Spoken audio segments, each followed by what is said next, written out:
What's up, Fearless Nation? This is Stacy Dash, and if you're into heavyweight boxing, then you have to check out Jay's Theory. He covers everything inside the ring and outside the ring, completely unbiased. So subscribe today. Peace.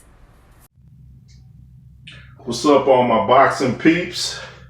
What did y'all think of the press conference today? I said before when they had the first press conference that Tyson Fury already won the first round against Deontay Wilder because Deontay came in with the headsets and things like that, and when they had the face-off, he stared Wilder down for like 5 minutes until Wilder left. Fury would have stayed there for an hour, I believe, just to outlast Deontay and make him sure that he was more mentally tough. And I think that's what this fight and most fights come down to, or maybe every fight, is who's more mentally tough. Well, it has to come down to that, not just who's more mentally tough, period, but who's more mentally tough on that night, One fighter might be more mentally tough normally, and then that night be mentally weak. He may have gone through something that caused him not to be strong in the ring that night. But anyway, back to the press conference today. Fury comes in with his crazy-looking suit with no shirt, and then Wilder is looking more muscular than ever. You can see his shoulders and arms through the jumpsuit he was wearing, and it's almost like Wilder's almost looking like the old AJ, and AJ's looking like the old Wilder, minus the stick legs. But I think Wilder looks like he might come into the fight around 235, to be honest. Maybe even 240. He looks really muscular. He just didn't look like the real skinny Wilder that I'm used to seeing. He always had a big upper body, like shoulders and back and stuff, but his arms look thicker and everything. He said he's lifted more weights, but anyway, Tyson Fury accused Deontay of trying to be like him. He's like, look at him, he's not wearing no shirt under there. That's my style. He's copying me.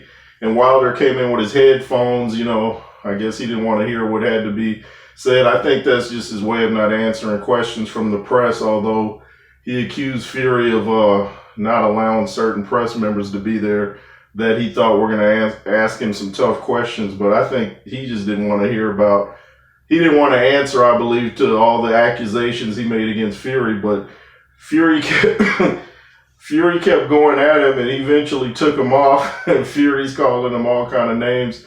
And Fury brought up a good point. He said, if I was cheating, and he went through all of the different excuses that Deontay had. He said, if I was cheating, why would you change things? Why would you be working harder? Why would you bring in a new trainer? Meaning if I was cheating, you don't need to change anything. So Wilder comes back with, well, why did you change trainers? And Fury said, that's not an answer, that's another question. And I'm like, well, yeah, he changed obviously because he did want to change things. He didn't want the second fight to go to a decision so he wouldn't get robbed. He wanted to learn how to fight like a puncher. That's why he got with Sugar Hill and went to the Kronk, that Kronk style. So that's why he did it. But why did you do it, Wilder? That's what we all wanted to know. And he didn't answer the question. He started saying 911. Someone called 911. I'm like, oh. But I think Fury won round 2 of the press conference as well, because at first if Wilder just sat there and been quiet the whole time, I think Fury would have been like, man, I can't get into his head. But he knew if I keep pushing him, if I keep calling him names or certain names, he's going to eventually say something because of his ego. And he accused Wilder before of having mental health issues.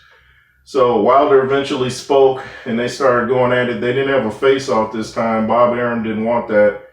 He thought it would turn into a shoving match, which is probably true. But he didn't want the fight to be in jeopardy. Didn't want to have it called off or anything.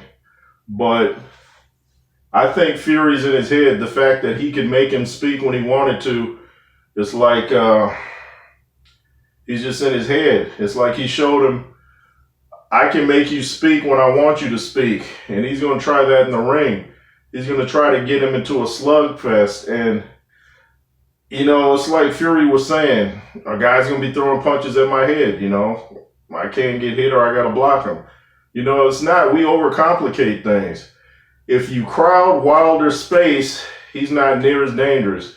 In order to land that big right that we all know he has, you crowd his space. You got to have room to throw that. And plus, he really cocks it up. Like I said before, he cocks that and really comes in with it, almost like a quarterback pass. Quarterback from Chargers, Jay Herb. But he needs room to throw that. And when he knocked down Fury in the first fight, he caught him on the right, and he was already hurt and falling. Then he came around with the left hook. It wasn't the left hook that did the real damage. It was the right. So with Wilder, you just crowd his space, and Fury realized in the 12th round of their first fight, if I back him up, he can't fight backing up. And it showed him by getting Wilder to talk during the press conference when he obviously didn't want to talk. He sat there for the longest, acting like he was doing something on his cell phone. Fury made him talk when he didn't want to talk. He's going to force Wilder to go back to his old style and forget everything that Malik taught him, I think. He's going to go in there, and once he gets a good punch, he's going to go back to the old Wilder, I believe. He's going to forget the whole game plan unless Malik can get him out of round, calming down if he gets out of round one, which I think he'll get out of round one. I think Fury will knock him out in 5. But Malik will have to calm him down, get him back to the game plan. Malik is giving way too much. He's letting way too much out in his interviews. He's talking about going to the body and all this. And I think going to Tyson Fury's body is a complete waste of time because it's well padded. Most trainers know bodies like Fury and Andy Ruiz are hard to penetrate because it's well padded. It's not, the six-pack. So when you hit them, it's almost like you're wasting your energy and you're risking getting hit up top because you went to the body. I wouldn't even worry about hitting Fury in the body.